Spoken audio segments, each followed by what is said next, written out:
Hello everyone, this is doctor Monisha and welcome back to my channel. Self learning की preparation कर रहे हैं उनको आज इस सेशन से बहुत सारे क्वेश्चंस मिलेंगे, ना सिर्फ एजुकेशन वाले स्टूडेंट बल्कि जो पेपर 1 में हायर एजुकेशन का एक पार्ट है, एक पोर्शन है, उसमें भी आपको ये सारी चीज़ें पूछी जा सकती हैं।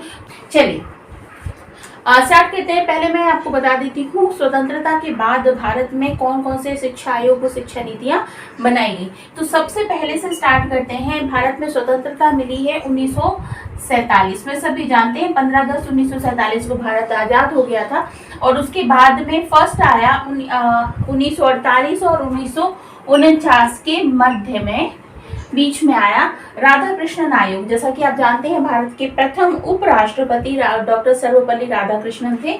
उनकी ही अध्यक्षता में एक समिति बनाई गई थी। हम इसके बारे में डिटेल में अध्ययन करेंगे और इसी आयोग को विश्वविद्यालय शिक्षा आयोग भी कहा जाता है।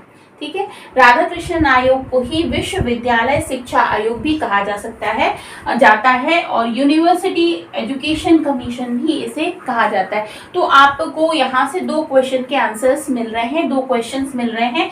राधाकृष्णन आयोग की स्थापना कब हुई है? तो 1948 से 1949 के बीच में।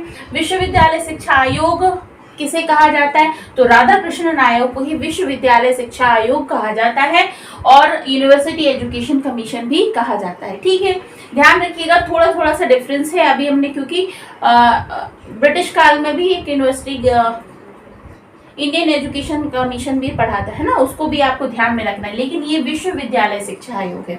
चलिए नेक्स्ट है, इसके बाद में माध्यमिक शिक्षा आयोग का गठन किया गया जिसको मुदालियर कमीशन भी कहा जाता है, मुदालियर आयोग भी कहा जाता है। इसकी जो स्थापना है वो 1952 में और 1953 के मध्य में की गई। ठीक है, और इसी को सेकेंडरी एजुकेशन कमीशन भी कहा जाता है, सेकेंडरी एजुकेशन कमीशन 1952। ठीक है, मुदालियर कमीशन भी इसे कहा जाता है क्योंकि इसको की जो अध्यक्षता थी वो मुदालियर ने की थी, जो कि उस वक्त की मद्रास के विश्वविद्यालय के कुलपति थे, है ना। तो दूसरा क्वेश्चन आपको यहाँ से मिल जाता है, माध्यमिक शिक्षा आयोग का गठन कब हुआ? तो 1952 से 1953 के बीच में। माध्यमिक शिक्षा आयोग को और क्या कहा जाता है? तो मुदालियर कमीशन कहा जाता है। सेकेंडरी एजुकेशन कमीशन का गठन कब हुआ? 1952 में। मुदालियर कमीशन की स्थापना में अध्यक्षता किसने की थी? मुदालियर ने की थी। ये 3 क्वेश्चन इससे बनते हैं। फिर आता है राष्ट्रीय शिक्षा आयोग, बहुत इंपॉर्टेंट है। कोठारी आयोग, कोठारी आयोग के बारे में बहुत कुछ पूछा जाता है। तो राष्ट्रीय शिक्षा आयोग, कोठारी आयोग भी कहा जाता है, इसे भारतीय शिक्षा आयोग भी कहा जाता है। ठीक है, तो नेशनल एजुकेशन कमीशन किसे कहा जाएगा? कोठारी कमीशन को। ठीक है, और इसकी स्थापना हुई थी 1964 से 1966 के मध्य में। डिटेल में हम पढ़ेंगे इसके बाद में। तो राष्ट्रीय शिक्षा आयोग, कोठारी आयोग के बारे में अगर पूछा जाता है तो आप बता देंगे 1964 से 1966 के बीच में स्थापना हुई थी। नेक्स्ट है आपका राष्ट्रीय शिक्षा नीति 1968। राष्ट्रीय शिक्षा नीति मतलब कोठारी आयोग हो गया 1964 से 1966 के बीच में। उसके बाद आई थी आपकी राष्ट्रीय शिक्षा नीति 1968। नेशनल एजुकेशन पॉलिसी से भी कहा जाता है। यहाँ से ही एनईपी का स्टार्ट हुआ कहना चाहिए एक तरह से, क्योंकि उसके बाद फिर राष्ट्रीय शिक्षा नीति के नाम से ही आपके आगे कमीशंस बनते गए। तो राष्ट्रीय शिक्षा नीति 1968 है, इसे नेशनल एजुकेशन पॉलिसी 1968 कहा जाता है।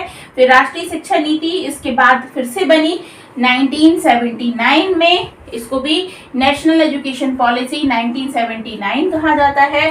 फिर राष्ट्रीय शिक्षा नीति 1986 में बनी और जो कि क्या थी